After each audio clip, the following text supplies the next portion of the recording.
നാളെ നിനക്ക് അന്തിയുറങ്ങാനുള്ളത് 6 അടി മണ്ണല്ലേ. നാളിന്നോളം ചെയ്തതിനെല്ലാം മറുപടി അന്ന് നീ പറയേണ്ടേ.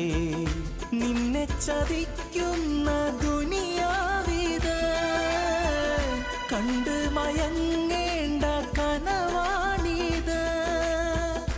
ആരാധ്യൻ അല്ലാഹുവിൻ അവദാനം വാഴ്ത്തു നീ, അവനിലേക്കാണല്ലോ നിന്റെ മടക്കം.